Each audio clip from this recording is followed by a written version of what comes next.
tema que nós escolhemos hoje é um tema bastante controvertido, bastante polêmico, mas muito interessante, cheio de conspirações, que é o projeto HAARP, né? Projeto HAARP, com a sigla americana HAARP, que em inglês significa High Frequency Active Auroral Research Program. Traduzindo em português, seria Programa de Investigação de Aurora Ativa de Alta Frequência. Esse projeto, ele está instalado, né, no Alasca, tá? E é um projeto da Marinha Americana, ok? E da Força Aérea. Então, só por esse aspecto, e é um projeto altamente secreto. Ninguém sabe o que os caras fazem lá. Eles falam uma coisa, mas no fundo não se sabe o que se faz lá. Vários governos do mundo, vários governos, inclusive a União Europeia, você está entendendo? Vieram a público, em determinado momento, pedir explicações sobre este projeto e colocou um monte de cientistas para investigar a origem e a natureza desse projeto.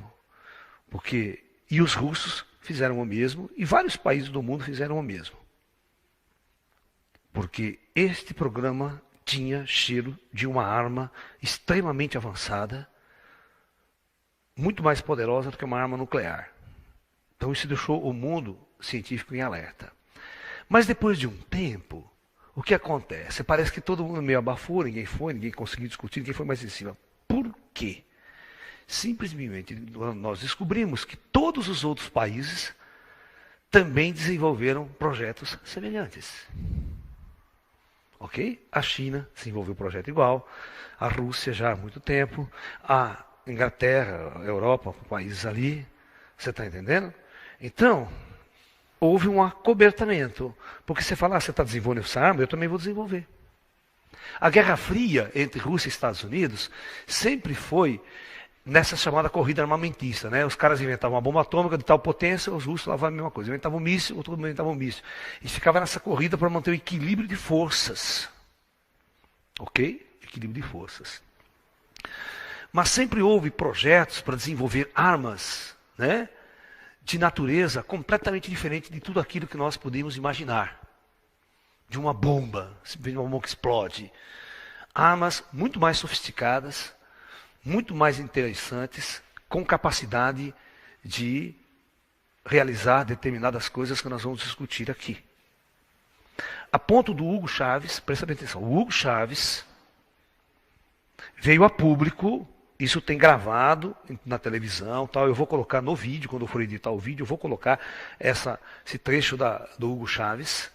Ele vem a público, o governo venezuelano, dizendo que os Estados Unidos são culpados por gerar o terremoto no Haiti e matar milhares de pessoas com essa arma.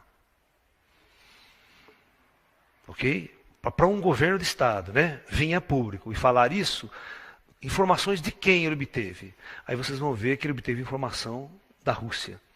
Que a frota russa, a frota colocada no Pacífico, ela monitorizava todos os movimentos da frota americana, né, que foi criada recentemente, foi novamente a quarta frota, né, dos Estados Unidos, porque opera no Atlântico Sul, né, no Atlântico Sul aqui, foi construída de novo, foi reconstituída, né, com porta-aviões nucleares, com cruzadores nucleares, e os russos já há algum tempo estão monitorizando a movimentação do porquê, né, essa frota foi criada numa zona que aparentemente não tem risco de guerra nenhum.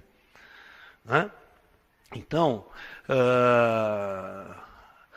e os russos monitoram toda a atividade do HAARP, toda a atividade dessas armas, ok? E, por causa disso,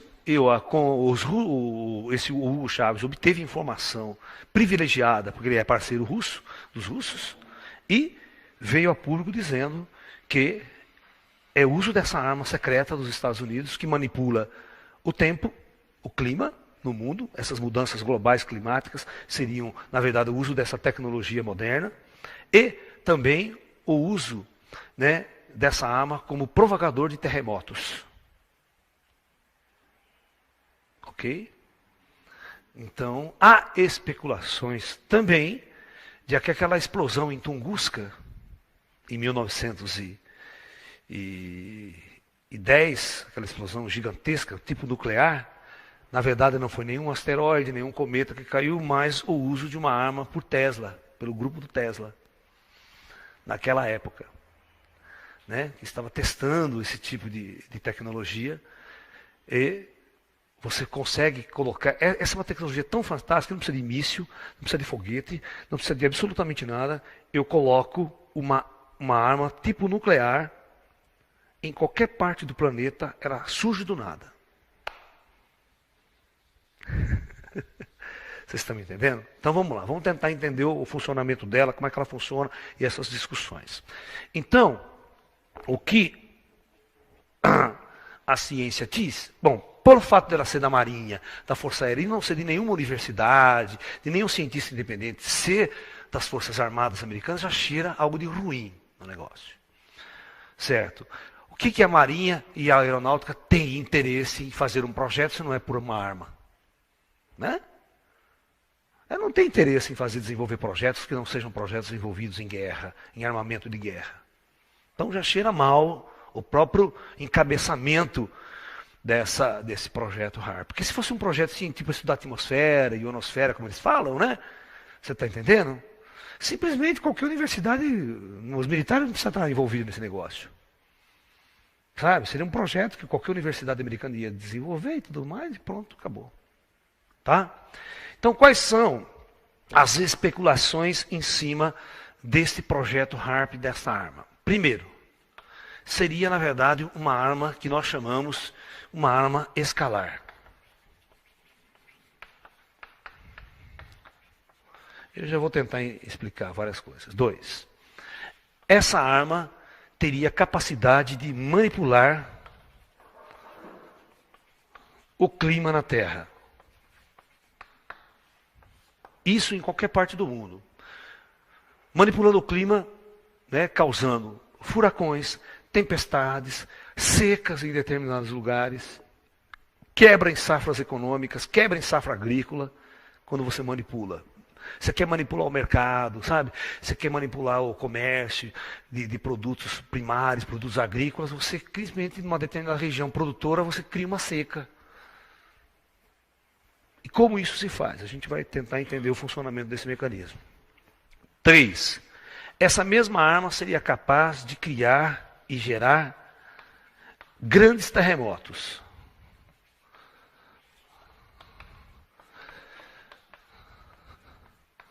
Só que esses terremotos não poderiam, naturalmente, não seriam em qualquer lugar, certo? Mas seriam em falhas geológicas específicas, ativando essas falhas, ativando esses setores.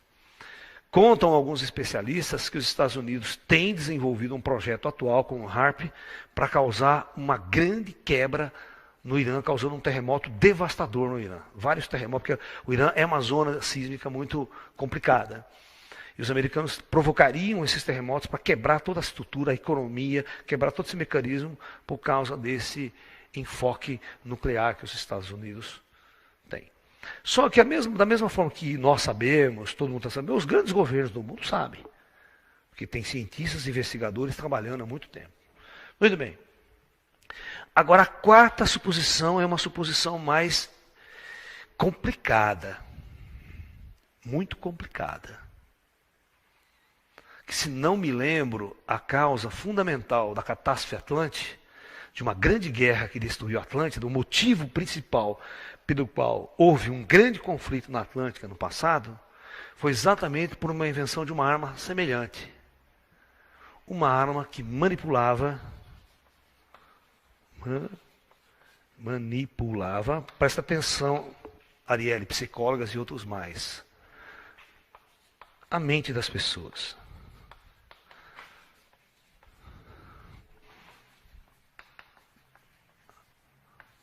Em massa. Ok?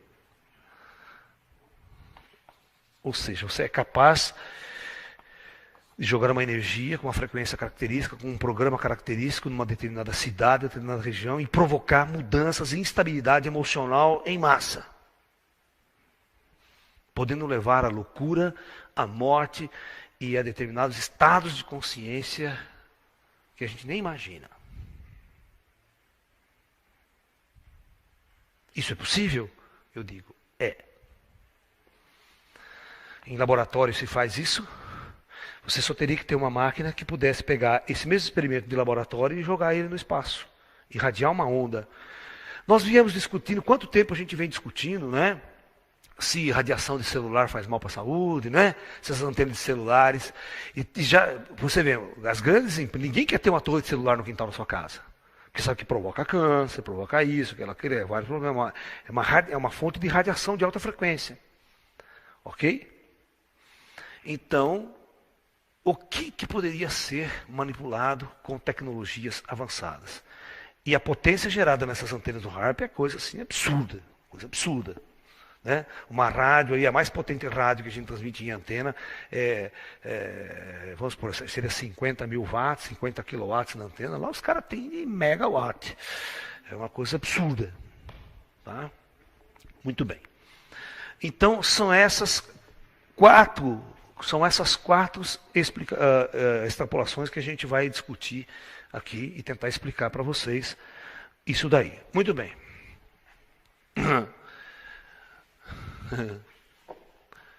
Vamos lá. E tentar entender até que ponto essas teorias podem ter um fundamento clássico.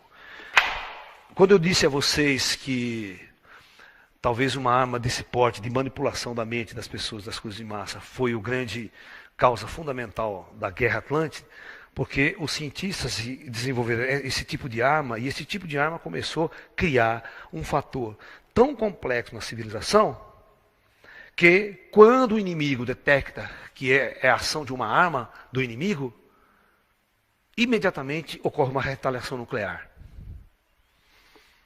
Vocês estão me entendendo? Por isso que hoje em dia não tem mais sentido, por exemplo, guerra biológica.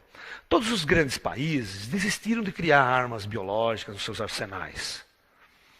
Por que não teria mais sentido? Porque não tem, vamos supor que eu vou pegar uma arma biológica e vou jogar contra um país nuclearmente armado. O primeiro momento que ele soube que ele foi infectado por uma arma biológica, ele retalha nuclearmente. Não tem segunda. Você está entendendo? Vai lá e retalha nuclearmente. É aquela velha história. Se o Irã desenvolver uma arma nuclear, jogar em cima de Israel, né? 2 horas depois, ou 40, 30 minutos depois, ele está bombardeando nuclearmente o Irã. Sabe, é uma coisa de retaliação imediata. Né? Então, o uso dessas armas sofisticadas, quando um inimigo detecta essa arma, se ele não tem capacidade, né? Se essa arma não foi usada diretamente contra ele, e se essa arma, por exemplo, ele tem a capacidade de reproduzir ela em seus laboratórios, então ele fica tranquilo, porque há um equilíbrio de forças. Ok? Mas se ele percebe que aquele país tem uma arma sofisticadíssima e ele não tem capacidade para desenvolver essa arma, né, ele vai e bombardeia.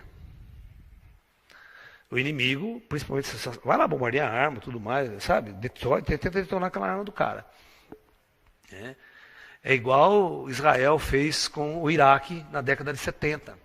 O Iraque estava construindo um reator atômico, um reator nuclear. Só o medo dele produzir uma bomba atômica, não tinha declaração de guerra, não estava em guerra, nada.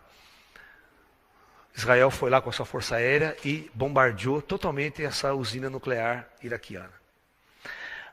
Vocês acompanham a notícia nos noticiários da TV, vocês vão perceber que Israel está doidinho para fazer um ataque preventivo contra as instalações nucleares do Irã, que estão produzindo urânio enriquecido, tal.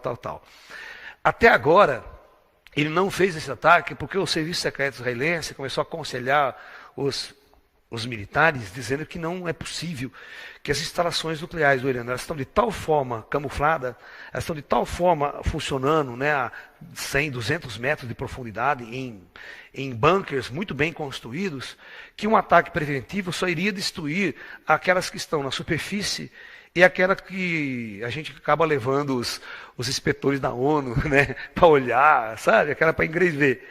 Mas que a grande produção, o grande material é secreto, está em bases ocultas que o Israel não vai atingir.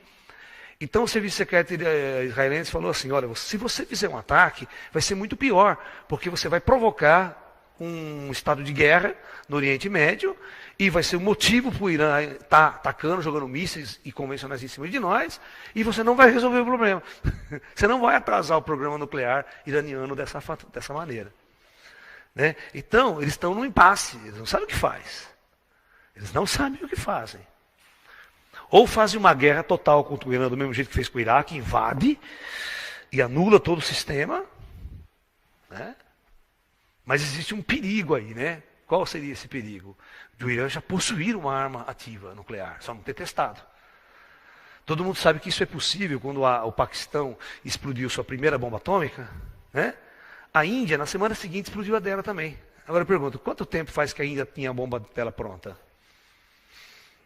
Lá guardada, só não testou. Só não fez um teste. Então, da mesma forma, né, nós sabemos que existe uma comunicação muito grande entre Irã e Rússia, Irã e Coreia do Norte. Existe uma aliança muito grande. E a Coreia do Norte já explodiu sua bomba atômica. Ok? Provavelmente, toda essa tecnologia, e a gente sabe que todo o programa nuclear iraniano é um programa nuclear coreano, e é um programa nuclear paquistanês. Que se sabe a eficiência desse programa. O Paquistão já explodiu as bombas atômicas, já tem mísseis para transportar essas bombas. E essa questão toda, né?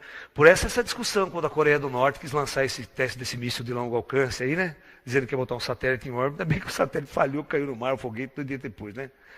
Senão, era um problema você perceber que a Coreia do Norte tinha um míssil operacional que atingia os Estados Unidos. Né? Bota uma ogiva atômica, pronto, aí está na guerra, está na corrida armamentista. Né? Muito bem.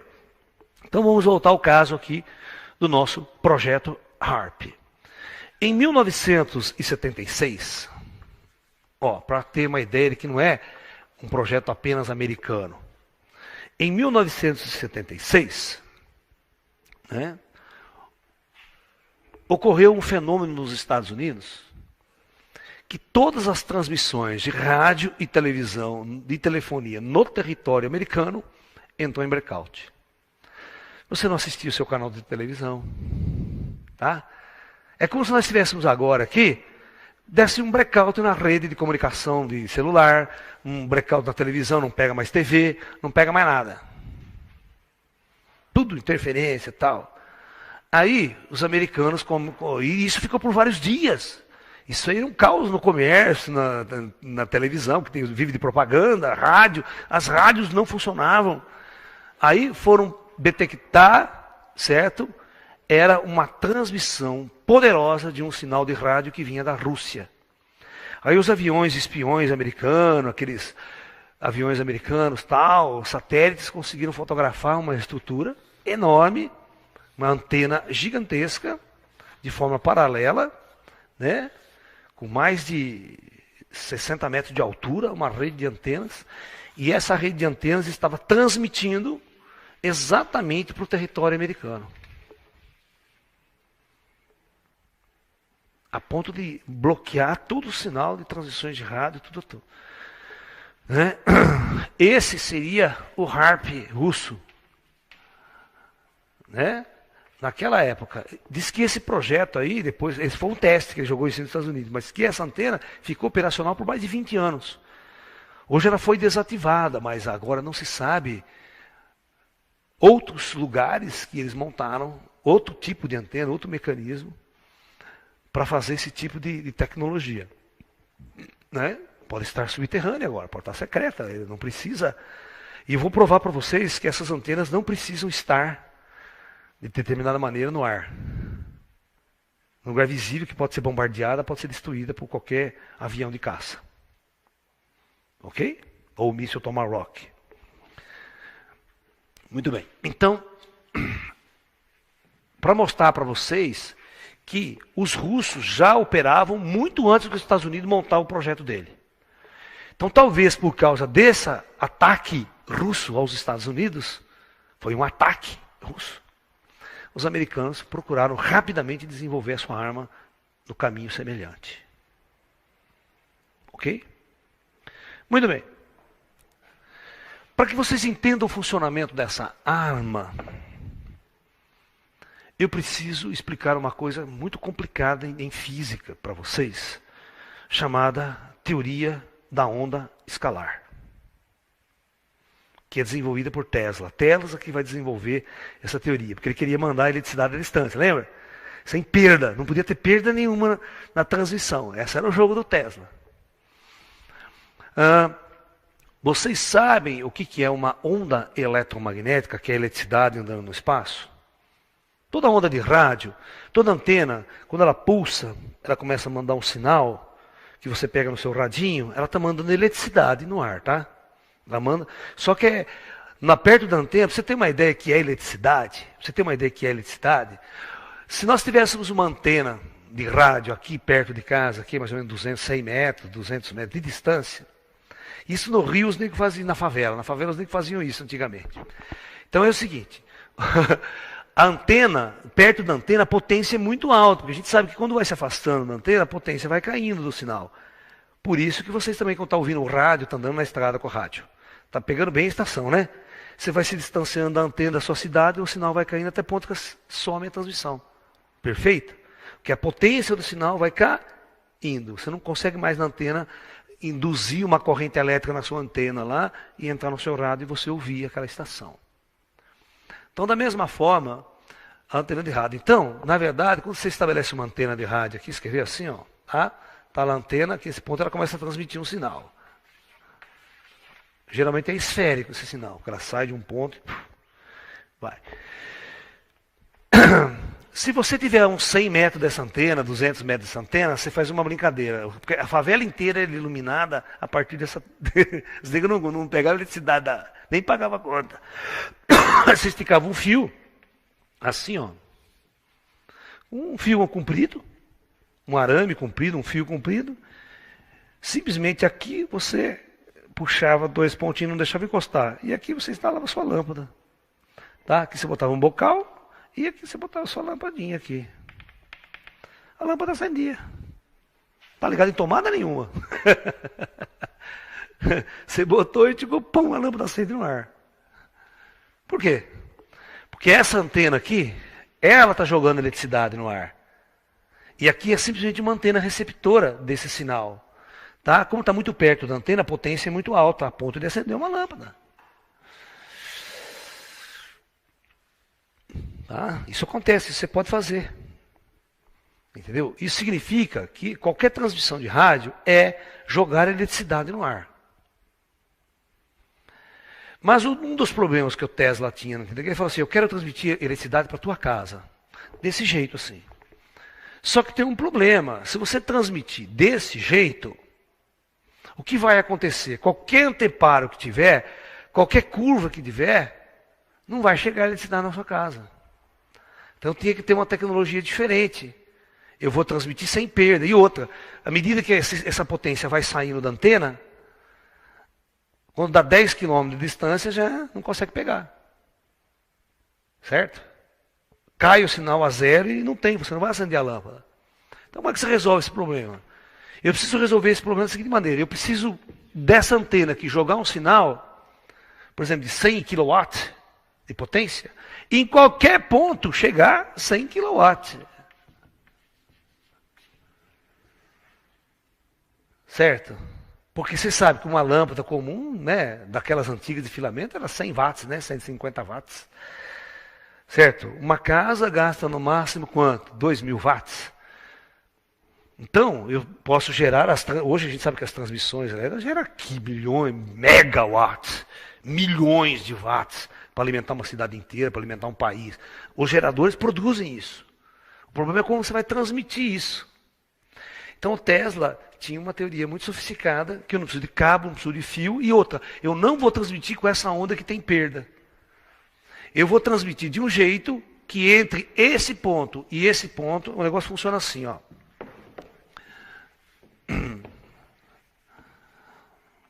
eu tenho um ponto A e um ponto B. Não importa essa distância para o Tesla, que não vai ter perda nenhuma. Pode ser na Lua. Pode ser na Lua. Por isso que essa tecnologia é interessante. Eu posso, daqui, mandar. Aqui, por exemplo, tem uma cidade. Aqui tem um gerador. Eu mando. Aqui tem um equipamento que vai receber. Um aparelho que vai receber esse material. Eu daqui transmito. E ele pega e ele manda para uma rede alta distância. Certo? Mas, na verdade, o que ele queria era em cada casa na cidade, você tem um aparelho desse aqui, ó, para receber também sem fio. Não precisa na cidade cabear, ter fio. Não, todo mundo ia receber de uma forma onde não há nada. E outra, você pode passar aqui que não vai ter choque, não vai dar choque em você, não tem nenhuma radiação interferindo em você. Como ele queria fazer isso? Isso é uma teoria chamada onda escalar. Onda escalar.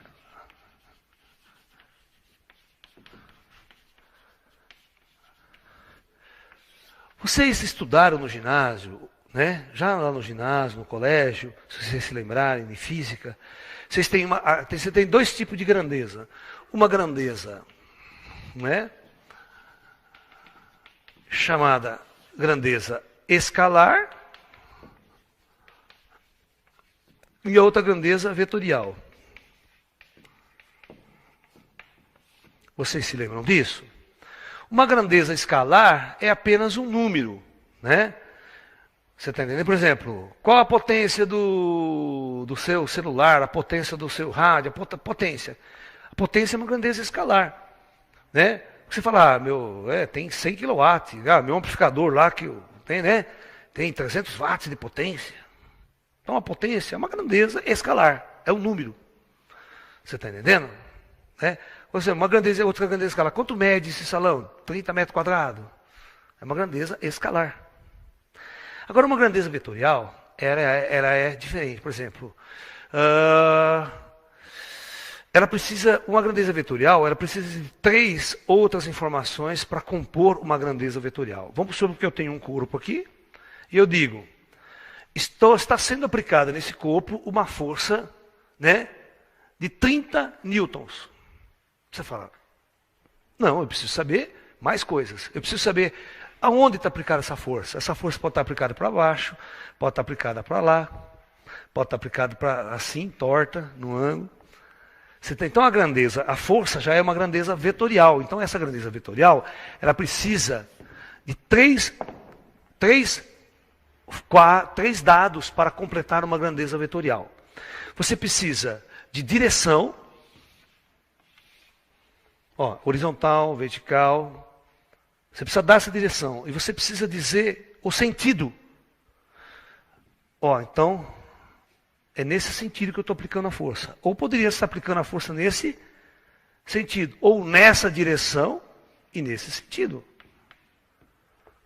E o valor. Então eu tenho, para uma grandeza vetorial, eu preciso de direção.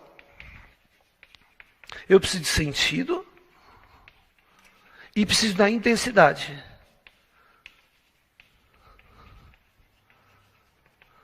Escrever outra grandeza vetorial é a velocidade, por exemplo.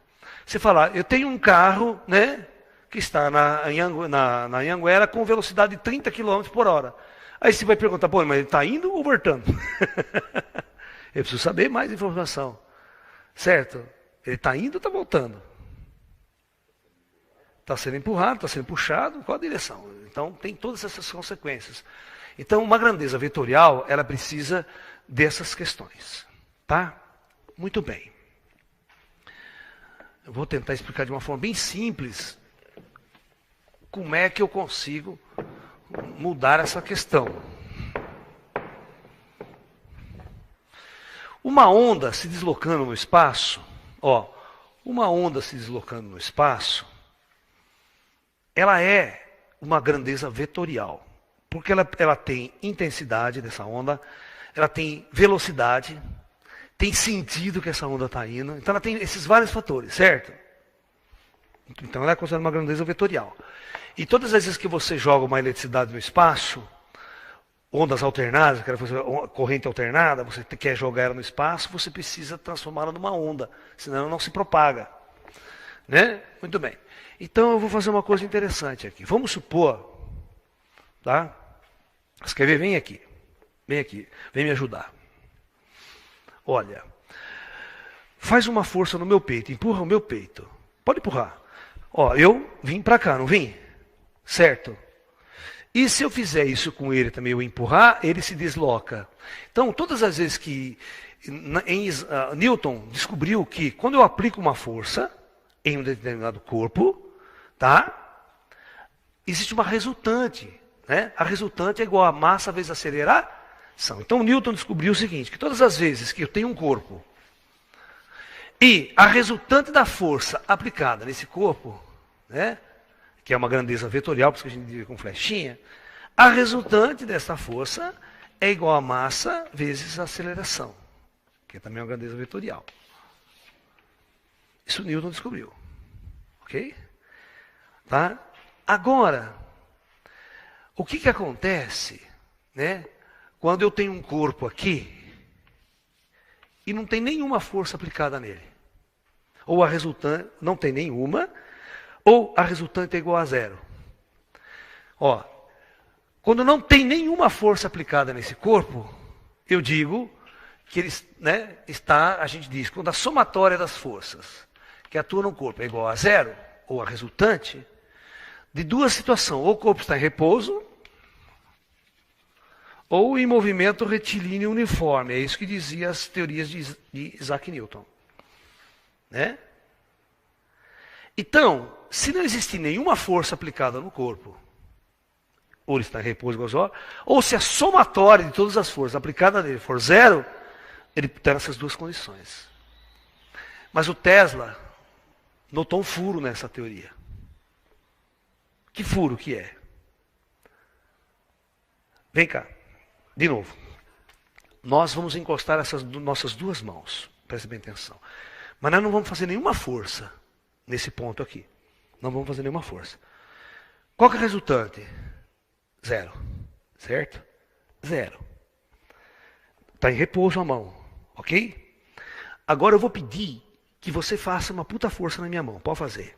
E eu vou contrabalancear. Você vê que nós dois estamos gemendo pra caralho. Aqui dentro, qual que é a resultante? Zero, porque não sai do lugar.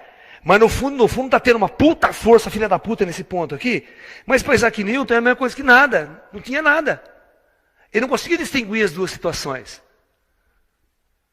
Na verdade, existe uma energia muito grande nesse ponto aqui, colocada nesse ponto, que eu não consigo identificar se é zero ou se tem uma energia contida aqui. Certo? Aqui passa a ser uma grandeza escalar.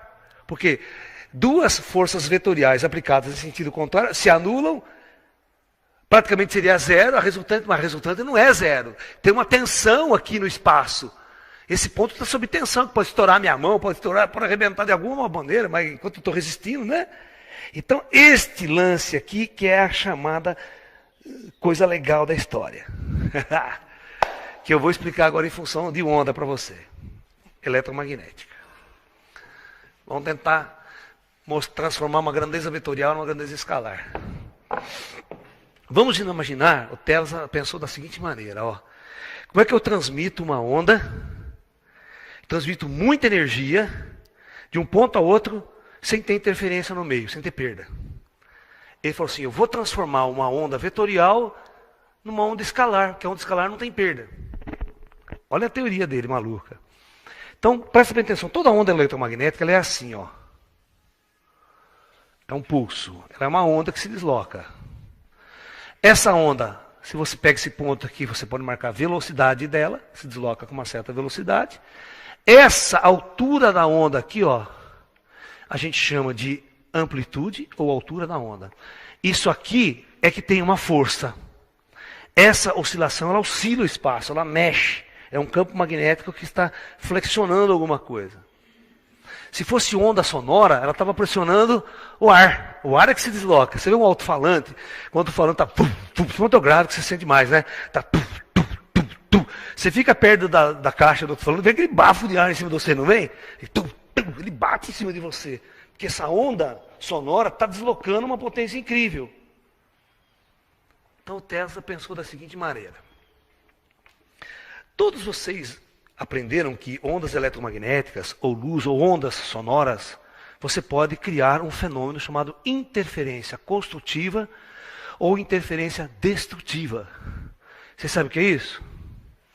Se eu jogar duas ondas com mesma frequência e mesma amplitude, ó, vou jogar as duas igualzinhas, jogar essa outro aparelho fazendo isso aqui. Se elas se verem em frequências parecidas, o que acontece? Quando elas se juntarem, essas duas vão se somar. Aí você vai ter uma terceira resultante, que é assim, ó, super grandona. Que é a soma dessas duas. Quando elas acontecem em fase, esse pico coincide com esse pico, elas se somam. Perfeito? Então a gente chama de interferência construtiva. A resultante é uma puta onda maior. Ok? Muito bem. Agora, eu vou pegar duas ondas. Tá?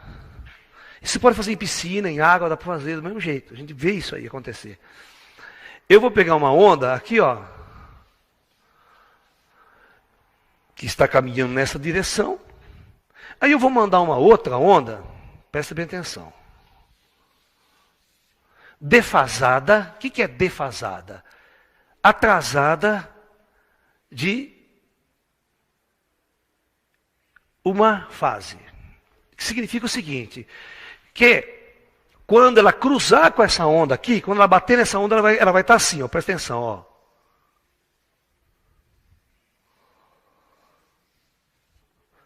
Vocês entenderam? Ou seja, quando essa aqui pulsa para cima, essa aqui pulsa para baixo. Quando essas duas ondas se cruzarem, sabe o que vai acontecer? Uma interferência destrutiva. Nós vamos ter essas duas, vou jogar as duas ondas nesse mesmo sentido. Quando elas se cruzarem, aqui, não tem nada. Zero. Mas presta atenção, eu não tenho uma coisa puxando para cá, uma empurrando para outra, não tem uma tensão no ar. Ó, é zero. Mas existe uma tensão no espaço-tempo aqui. Tem uma força ali. É diferente de não ter nada. Eu posso pegar essa onda aqui e colocar 10 kW, aqui 10 kW, são 10 kW de potência. Mas quando elas se interferem, uma destrói a outra, mas o Tesla dizia que, na verdade, a energia está ali ainda. Ela não foi embora, é aquilo ali, vem cá de novo. Né? É a mesma coisa de essa onda, se você me empurrar e eu não fizer força, é uma onda só, eu venho para cá. Agora, se nós dois ficar com essa tensão, é o que está acontecendo nessa onda aqui. Aqui está uma tensão violenta. Está uma força aqui. E vamos supor que você aumenta a força. Aumenta, eu aumento também, eu aumento também. Chega uma hora que nós estamos colocando o seu aparelho está colocando 10 mil watts, o meu está 10 mil watts, mas no fundo não está acontecendo porra nenhuma, né? Mas a hora que acontecer algum problema aqui e liberar, isso vai... Isso aqui explode. Você concorda comigo? Que vai explodir, pode quebrar minha mão, pode vazar energia aqui nesse ponto. Foi aí que os cientistas começaram a acreditar exatamente no seguinte. Eu posso criar essas duas ondas aqui, a hora que elas saem do meu aparelho, eu faço as duas interferir.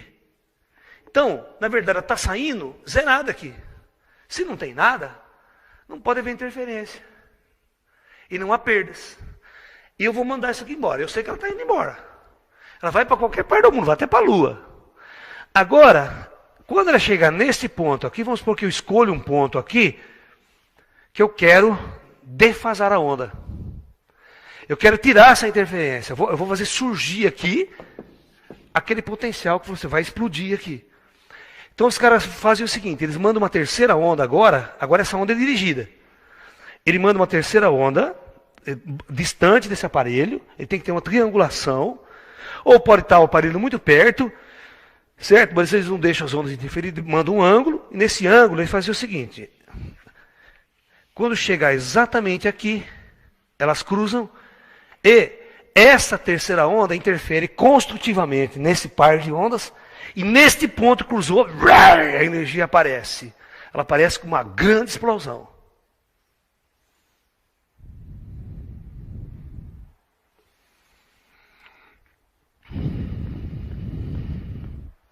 Então, é como se ele criasse um canhão, tipo de um canhão.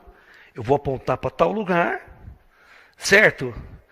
Eu disparo esse canhão e eu escolho, enquanto não tem a terceira onda, esse canhão pode passar através de você, não faz nada. Mas eu escolho um ponto que eu quero que essa energia seja liberada. Então, nesse ponto, é como se surgisse do nada a explosão, assim, ó. Ela explode aqui, naquele lugar. E a intensidade dessa explosão depende de quanto que eu botei de potência no meu aparelho aqui.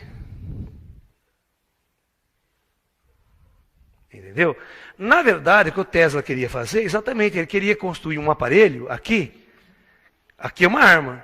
Mas ele queria construir um aparelho, simplesmente um aparelho, para defasar essa onda e tirar um fio que se acender uma lâmpada. Tesla queria isso. Mas quando a ciência e os cientistas começaram a perceber o potencial disso como uma arma, chamada arma escalar, você está me entendendo?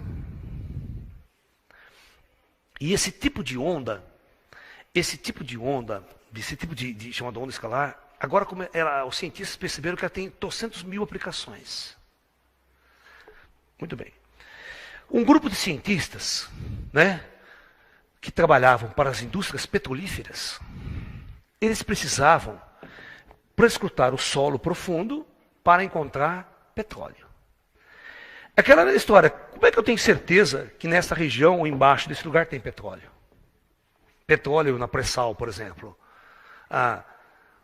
200.000 lá abaixo do mar, ou qualquer região da terra, porque para furar um poço na tentativa só, você vai gastar uma puta dinheiro, chega lá, não tem nada. Então eu preciso saber de antemão, fazer uma prescrutação, uma pesquisa, para saber que nessa região aqui embaixo tem realmente uma quantidade de petróleo, e dá para avaliar, para falar, tem um poço aqui que dá para tantos mil barris diários e tal, a própria reflexão é essa. Mas como os caras chegaram a essa conclusão? Qual a tecnologia usada para investigar o subsolo? É exatamente, cai mais ou menos nisso aqui. Então, um grupo de cientistas, né, trabalhando para a indústria petrolífera na década de 60, 70, eles começaram a desenvolver um aparelho de irradiação, aí que vai ver esse aparelho que vai usar para causar terremoto também. Então, está lá a superfície da Terra, e o subsolo, aqui a grandes profundidades, você precisa ver se tem água, tipo de solo. Então eles criaram um aparelho aqui que gerasse um tipo de onda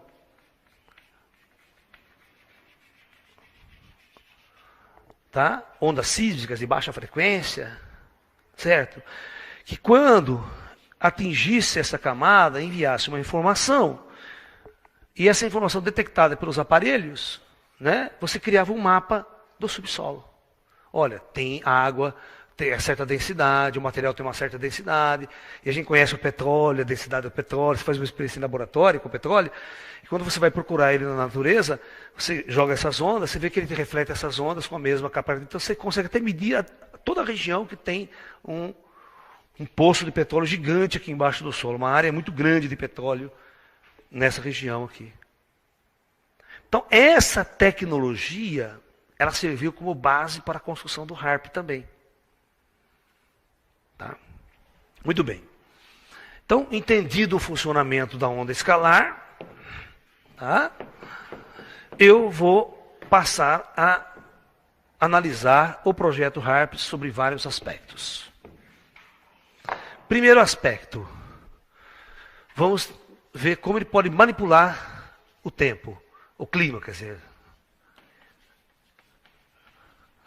O clima. Então vamos lá. A coisa funciona mais ou menos o seguinte. Superfície da Terra. Aqui, as altas camadas atmosféricas, a ionosfera principalmente, tal. Uma das questões interessantes é que a antena do HARP, ela é um conjunto, são mais de 300 antenas. Ela é mais ou menos assim, ela sobe e ela é tipo de uma cruz assim. Gigantesca, muito grande, cada uma delas. Mas o interessante é que essas antenas transmitem para o alto. Elas transmitem, na verdade,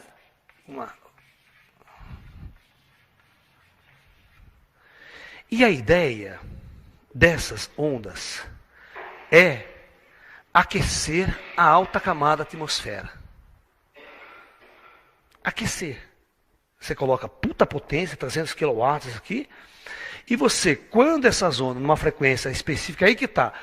Os caras têm que pesquisar durante muitos anos para saber qual é a frequência certa, qual a potência certa para interagir com os íons que existem na alta camada atmosférica. Então, eles conseguem criar um aquecimento nessa zona atmosférica. Aquecer isso, através dessa tecnologia. Aí, o que acontece? Aí é fácil. Exatamente vai acontecer o seguinte: como eu posso direcionar essa arma para qualquer região, dependendo de onde ela está, eu posso aquecer aqui, mas eu posso aquecer aqui também, posso aquecer aqui. Até o raio de ação dela, ela pode aquecer até metade do planeta. Se você colocar ela em navios, em porta-aviões, você pode estar em qualquer parte do planeta, você aciona e atinge qualquer parte do planeta. Então a coisa funciona mais ou menos assim.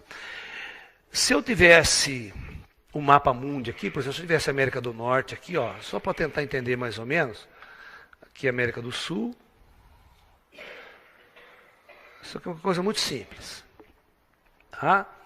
Tá lá aqui a Europa, né? Tal. Aqui a África. Só para você entender um pouquinho, aqui a Austrália. Só para a gente sacar mais ou menos aqui essa questão. Só para a gente estar entendendo. Bom, o projeto HARP está lá no Alasca. A ação desta arma colocada nessa posição aqui, ou seja, nessa posição estratégica no Alasca, ela está muito mais fácil, muito mais estrategicamente para atingir território russo, território chinês, sabe? Essa região que são os grandes inimigos, e até o próprio Oriente Médio. Por isso que ela não está colocada na costa leste, na costa oeste, né? Não está colocada no deserto, né? Ok? Então está numa região bastante isolada também, não tem ninguém. Tem uma cidadezinha pertinho lá, tá? Uma cidadezinha de 2, 3 mil habitantes. Mas que você vai lá, ninguém fala nada. Ninguém sabe de nada o que está acontecendo. Tá? Então, voltando, como é que os cientistas poderiam manipular o clima usando essa arma? Né? Então, na Califórnia, contam os especialistas que houve um período de seca muito grande, inexplicável pelos cientistas, pelos climatólogos, porque acontece o seguinte: vamos supor que em determinada época do ano, devido às correntes de vento nas altas camadas atmosféricas, devido às condições climáticas, você nesta região vai uma quantidade de ar úmido para o continente e encontra uma massa de ar fria nessa região, então provoca chuvas. É o fenômeno da chuva. Ok? Essas correntes marítimas, El Niño, Laninha, que provocam essa mudança climática aqui. Quem poderia dizer que esta arma não estaria manipulando essas correntes? Aquecendo essas correntes, resfriando essa corrente, criando esse mecanismo de intensificar. Então, o que acontece? Quando ele dirige essa arma HARP para essa região e aquece essa atmosfera, ele muda a temperatura dessa atmosfera nessa região, esses fluxos de vento não acontece mais, ele muda de direção completamente. Isso já impede que essa camada de ar úmida entre no continente, fazendo uma seca prolongada. Você cria uma seca na região que você quebra economicamente a safra agrícola. Você está entendendo? E é um tipo de guerra, é um tipo de arma. Nesse nosso mercado globalizado, mundial, né, onde há disputas, você tem países que competem com você o mesmo produto, você vende o mesmo produto, né, aquela história toda. Veja bem, quando há uma seca, problemas nos Estados Unidos com a safra de laranja, os limeirenses que ficam contentes, né? Pô, agora vamos exportar laranja, o preço da laranja sobe, fica tudo contente aqui, né? Porque quebrou a safra deles, eles têm que comprar de nós. Mas quando eles produzem muito, né? E nós não produzimos nada, o nosso clima aqui vira uma loucura, geada, café queima, aquela história do café. né, matando o café, a nossa produção, perda total, aquela coisa toda, a gente entra em colapso. Imagine você pegar a sua safra agrícola, começar a quebrar 1 ano, 2 anos, 3 anos, todos os agricultores vão à falência. Sabe, o Estado não tem como subsidiar tudo isso daí e os agricultores vão à falência. Então você consegue controlar o mercado de insumos, de produtos básicos, de inseticida, tudo, manipulando o clima em determinada região. Isso é uma arma sofisticada de controle ambiental. Essa história do aquecimento global, tempestades aqui, pode ser a manipulação de uma arma, pode ser que não seja um fenômeno natural.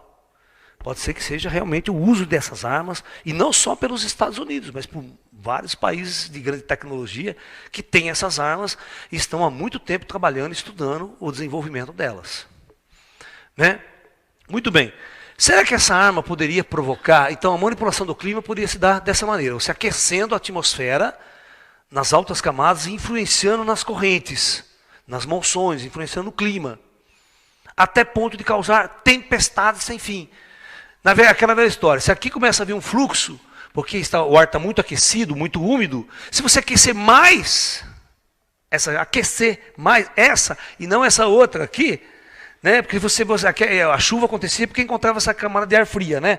Mas se você esquenta essa daqui, água quente não provoca chuva. Então o clima pode ser manipulado usando esse tipo de tecnologia. Ou seja, você pode provocar profundas secas por um período prolongado em determinadas regiões, quebrando a safra agrícola, porque todos nós sabemos, quem é agricultor sabe, que às vezes você precisa de chuva naquele mês, em um mês. Se você perder aquele mês, você perde toda a plantação.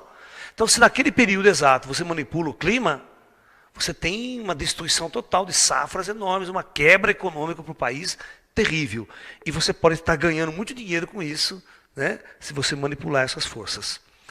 E você pode também, do mesmo jeito que eu falei que você pode causar seca, você pode causar muita chuva, muita tempestade, muita inundação, provocando o equilíbrio dessas correntes, dessas massas de ar, controlando a atmosfera. Simplesmente porque você está jogando um potencial de energia naquela região. Você pode estar jogando esse potencial escalar.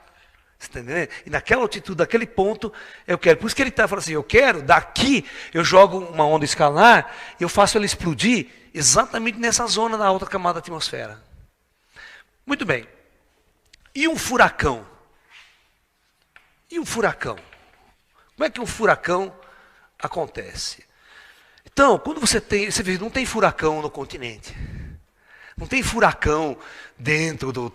O furacão só acontece no mar. Certo? Só no mar.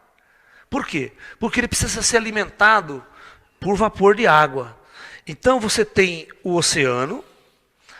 À medida que o clima, né, as diferenças climáticas entre a alta camada da atmosfera e a baixa, o oceano começa a ficar muito quente, por isso que a época dos furacões acontece quando é verão, certo? Verão no hemisfério norte, aquela coisa toda. O oceano fica muito aquecido. As correntes marítimas que vêm pelo oceano, elas ficam muito aquecidas. As águas são muito quentes. Então há uma evaporação muito grande, começa a haver uma evaporação muito grande nos oceanos. E essa evaporação começa a subir. Ela vai subindo, ela vai subindo. E aqui ele encontra o ar frio nas altas camadas. Aí essa chuva começa a entrar em precipitação. Mas quando está muito quente, isso aqui começa a subir demais e começa a formar umas nuvens, e essa nuvem começa a girar. Isso aqui é muito engraçado. Começa a girar, né? Como uma espécie de uma volta. E isso aqui é alimentado constantemente, e você tem essa velocidade aumentando cada vez mais, você tem vento na faixa de 200, 300 km por hora, e isso aqui vai deslocando no oceano. De acordo com as condições do vento, o fluxo da atmosfera vai se deslocando. Mas, quando ele chega no continente, você vê que ele só vai destruir a zona costeira. Que esse furacão não consegue adentrar o continente. Ele não consegue adentrar o continente porque ele não tem quem vai alimentar ele. Quem alimenta ele é o oceano. Ok? É o oceano que alimenta ele. Então, quando ele chega aqui, ele não consegue entrar, ele morre no continente. Ou ele começa a andar aqui, na costa. Então, alguns cientistas dizem que que esta arma, ela tem várias aplicações. E uma delas é controlar essa temperatura das águas do oceano. Então, se você chegar em determinado momento e aquecer uma certa região muito grande, deixar ela muito quente, esse fluxo de vaporização que tem, começa a ser tão intenso que você cria furacões em lugares que você quiser. E esse furacão próximo à costa poderia causar grandes destruições nas zonas costeiras em determinados países, né? Podendo criar um furacão na categoria 5, né, que é o máximo, né, e até furacões na categoria 5, 6, 7, que não existem, de grande potência, de velocidade com 500, 600 km por hora, que devasta tudo que tiver pela frente. Não fica nada em pé. Né? As pessoas acreditam, por exemplo, Katrina, por exemplo, pode ser, muitos acreditam que é manipulação dessa arma, mas pelos russos. O furacão Katrina seria uma manipulação de uma arma desta escalar, de um HARP russo, certo? Provocando um furacão terrível na costa americana. Muito bem. Como funcionaria agora, então, uma arma dessa para causar terremotos? É possível isso?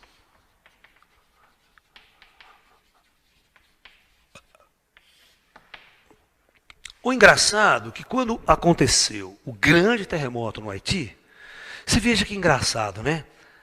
É só regiões muito pobres do planeta, locais muito pobres, que acontecem gigantescos terremotos. Como se esta arma fosse dirigida para certas fendas, para certas zonas geológicas, que não vai afetar grandes economias. Grandes países com poder econômico muito grande, ou que tenham uma arma que poderia ser detectada, né? E para ver um contra-ataque. Então, porque o indivíduo precisa testar se essa arma funciona ou não. Vai testar onde, né? Onde que eu vou testar? Então, os cientistas militares falam, por exemplo, preciso escolher uma área, uma zona, né?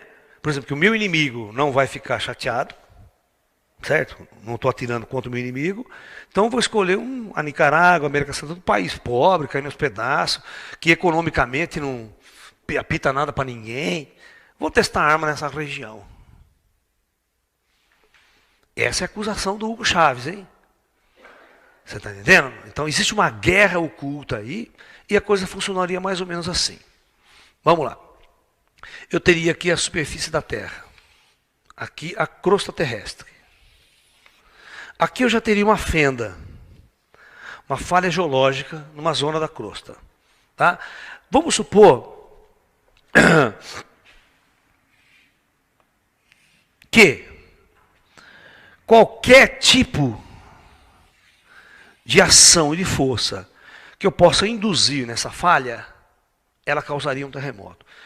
Deixa eu dar uma explicação. Se eu aqui explodisse uma bomba atômica, se eu colocasse uma bomba atômica num ponto-chave e explodisse, tremeria de tal forma que poderia ser o estopim de um deslocamento das placas. Certo? E você causar aqui na superfície um terremoto gigantesco. Agora, claro que eu não vou lá, como é que eu vou enviar uma bomba atômica aqui? Né? Então, tem várias maneiras de você fazer isso.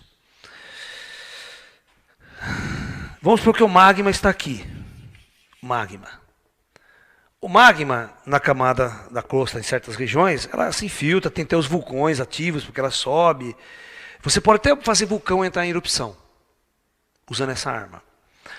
E, lá distante, tal HARP, ou uma arma russa, ou uma arma americana, certo? E você joga uma potência escalar para esse ponto aqui, ou uma potência escalar para esse magma que você superaquece esse magma aqui. Isso começa a aquecer, aquecer, aquecer, aquecer, é uma panela de pressão. A pressão começa a aumentar, aumentar, aumentar, aí ela desloca a placa aqui. Ou você, nesse ponto, explode uma bomba. Você joga potência. Certo? Por isso que, às vezes, para essa arma funcionar, você tem o HARP mandando a potência maior e você tem um navio que está nas proximidades, uma frota, que vai mandar esse segundo raio interceptor. Sabe aquele raio que vai fazer com que a onda escalar abra? Você causa uma interferência construtiva agora, naquelas duas ondas escalares que estão ali fazendo pressão no espaço, você causa uma interferência construtiva, naquele ponto ela abre. Pá! E você cria uma explosão subterrânea gigantesca, porque essa arma ela pode ser dirigida para qualquer ponto. Nada interfere nela. Não tem barreira. Você faz ela explodir em qualquer lugar.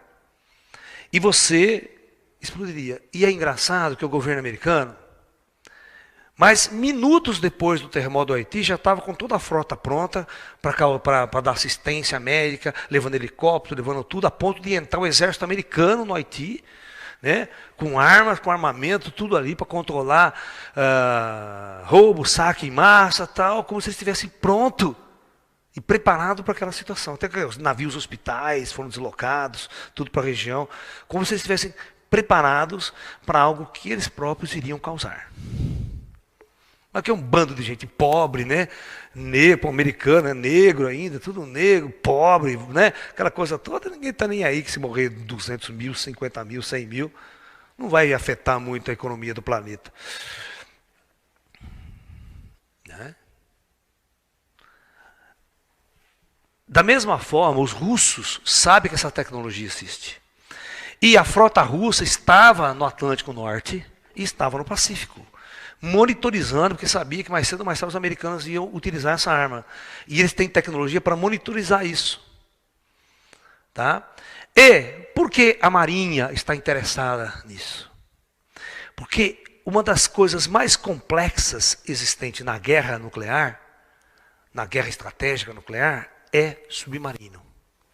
Os submarinos, eles são indetectáveis até hoje com a nossa atual tecnologia.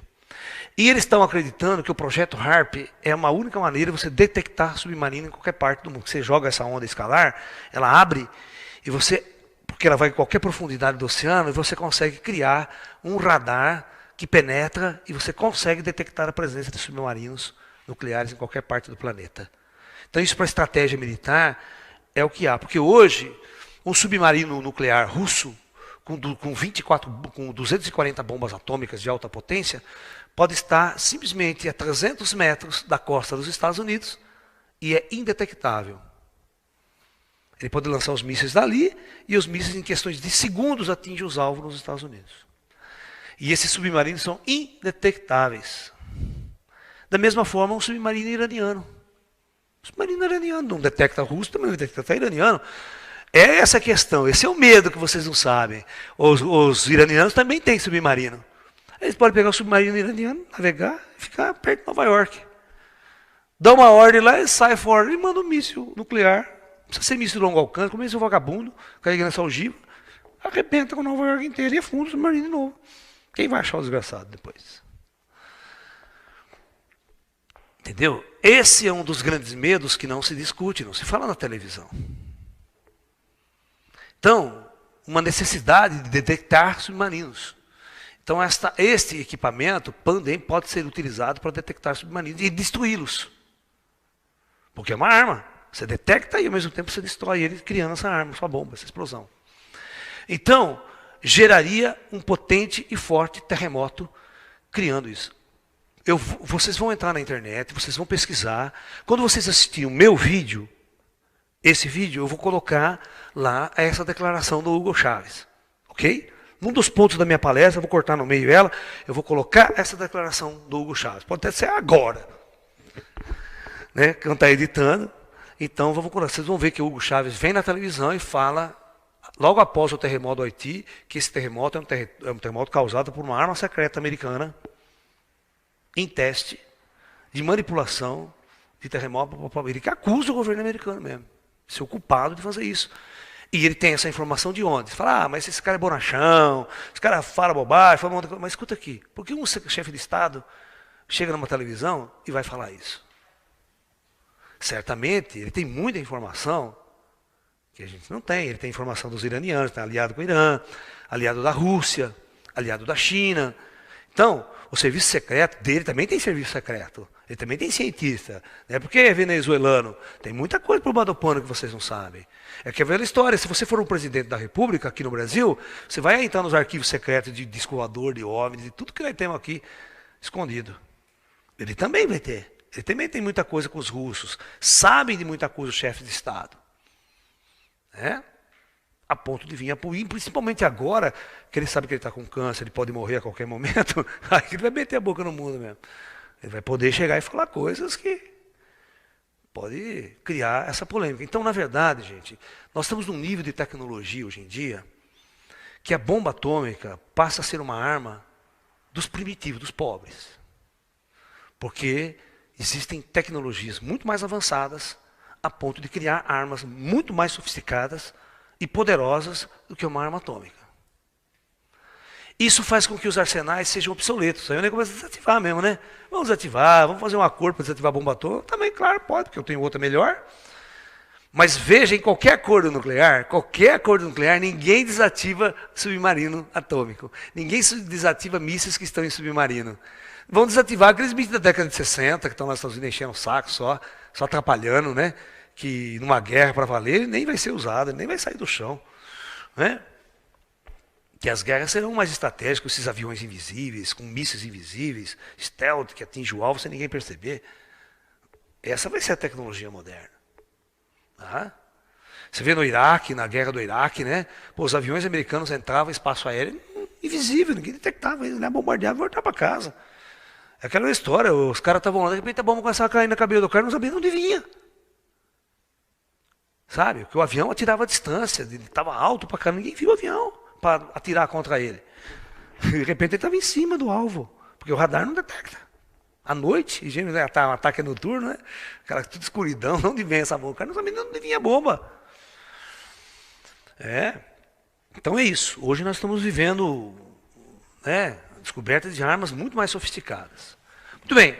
E agora, a nossa quarta ação desta arma HARP, que seria uma coisa chamada, o item 4 nosso, a manipulação da mente.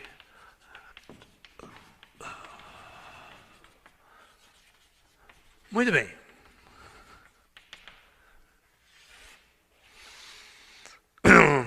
Na verdade, o HARP ele pode operar, segundo os especialistas, numa faixa de frequência que vai de 10 até megahertz.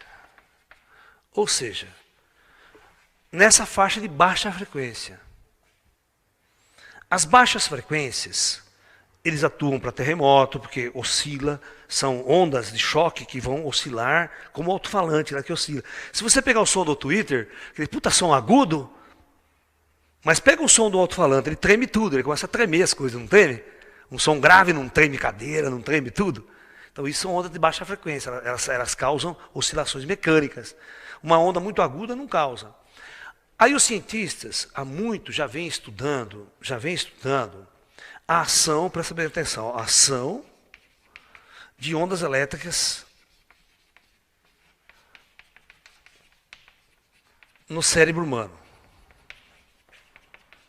Como as sinapses, como as emoções humanas, como as nossas emoções influenciam nesse estado elétrico do cérebro, através do eletroencefalograma. Você vê que quando você vai tirar um eletroencefalograma é uma onda?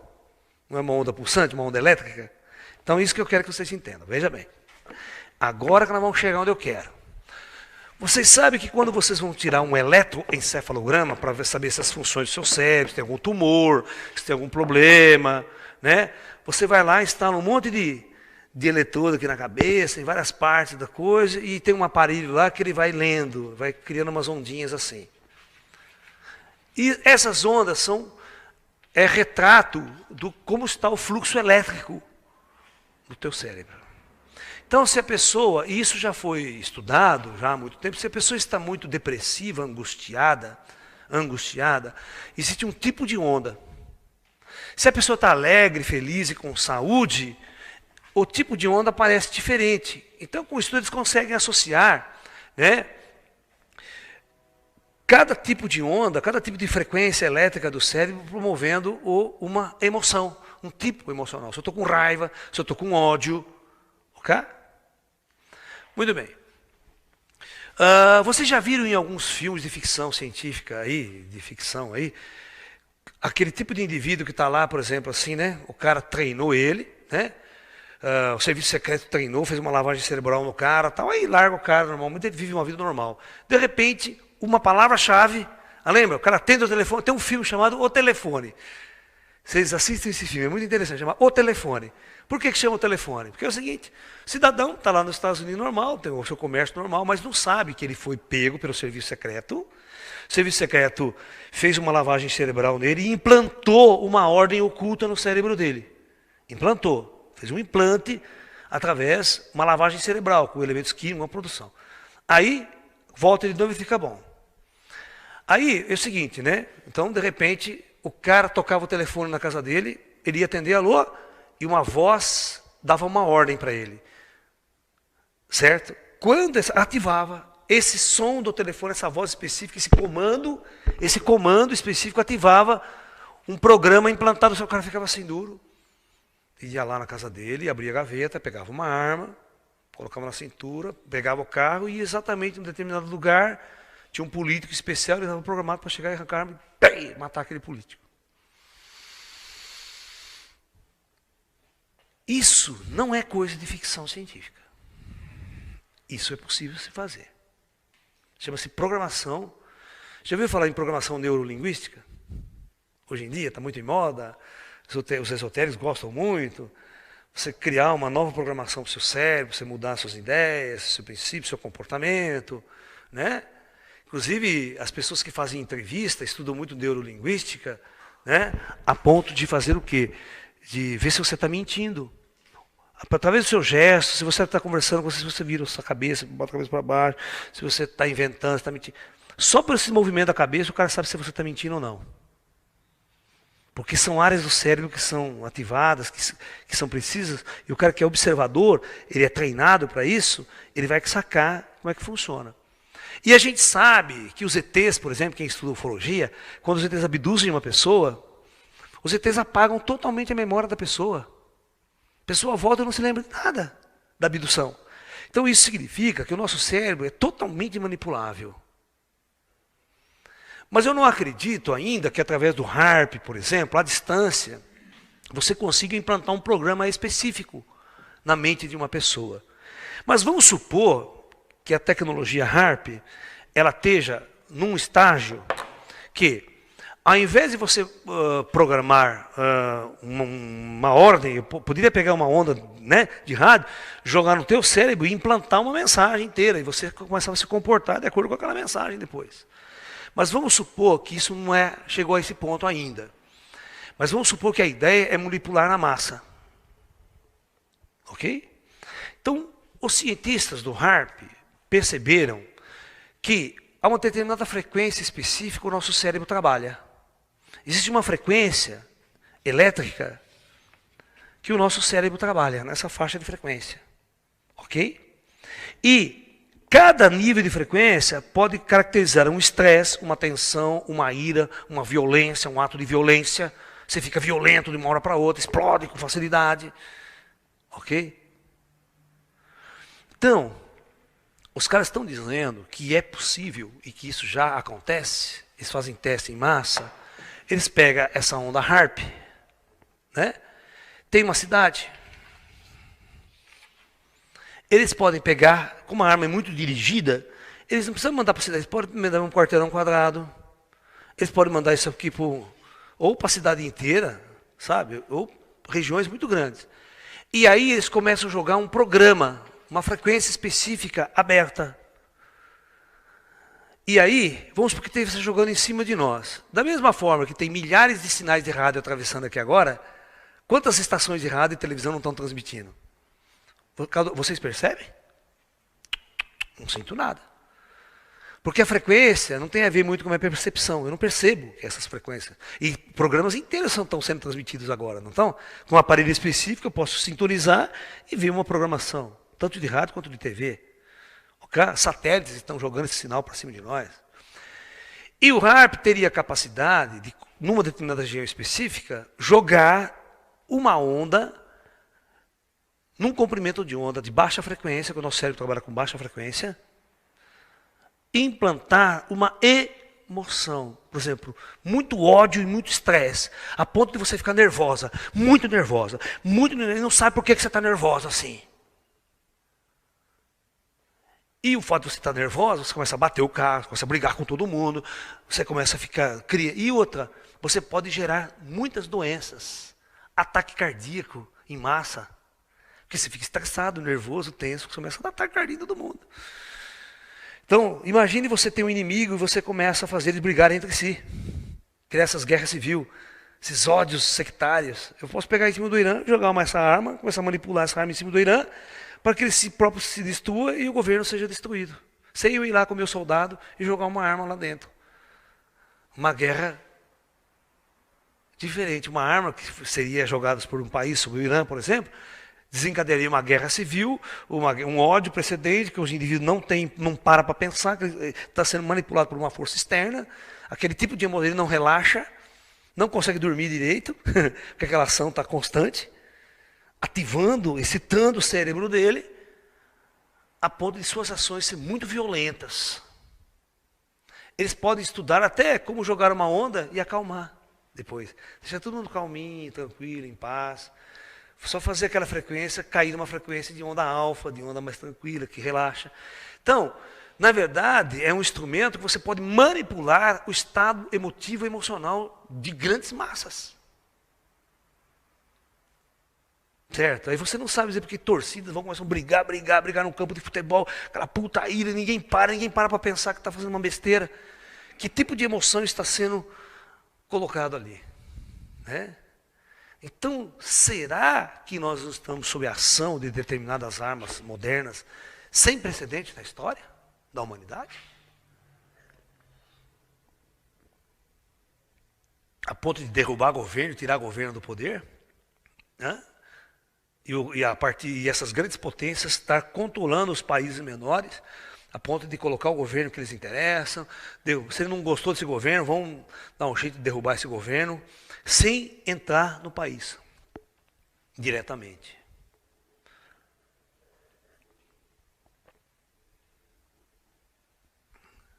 É as armas do futuro. A guerra do futuro não será mais guerra de soldados. Você não precisa mais mandar soldado para campo de batalha. A partir do momento que as armas atômicas foram criadas, deixa de existir a necessidade de você mandar um soldado para o campo de batalha. E com a tecnologia evoluindo cada vez mais, você não precisa de piloto no avião mais. Os aviões vão ser totalmente interligados. Você precisa de piloto.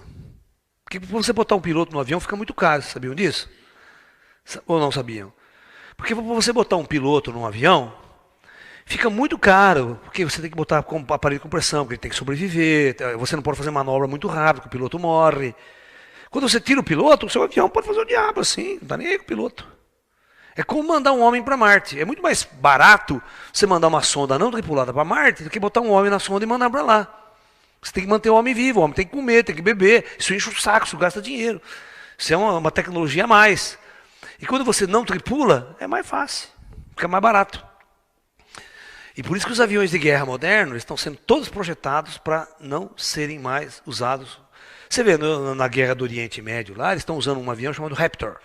Sabe, ele é até ligado, ele lança bomba, lança tudo. E não é o alvo. Ele não tem ninguém, ele é pequenininho até. Leva 2, 3 mísseis, não tripulado, o cara vai olhando aqui com a câmera de televisão, o piloto está lá na base, o avião levanta e vai lá. O GPS atinge o alvo, atira, não erra. E não tem ninguém.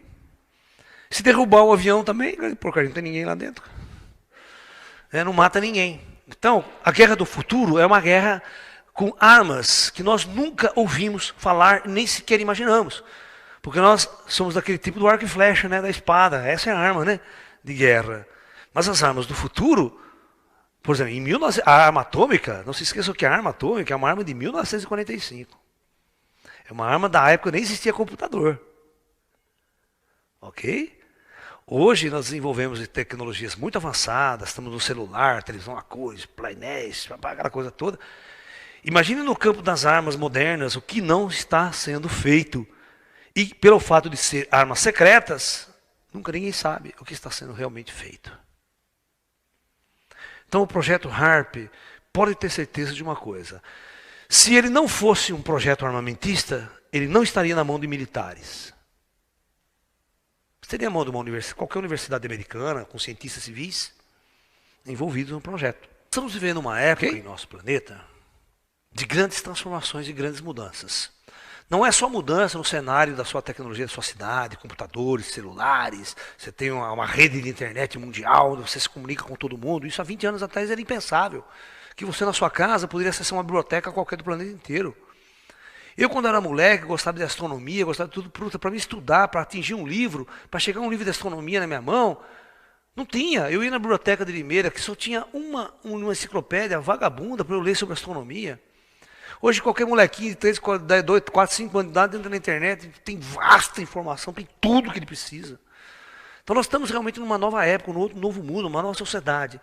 E, ao mesmo tempo que nós estamos vivendo esses conflitos, essa modernidade, o mundo está entrando num nível de conflito muito sofisticado. Então, novas armas e novas tecnologias estão, sim, nos arsenais das grandes potências e dos grandes países. É um sinal de guerra, elas viriam à tona.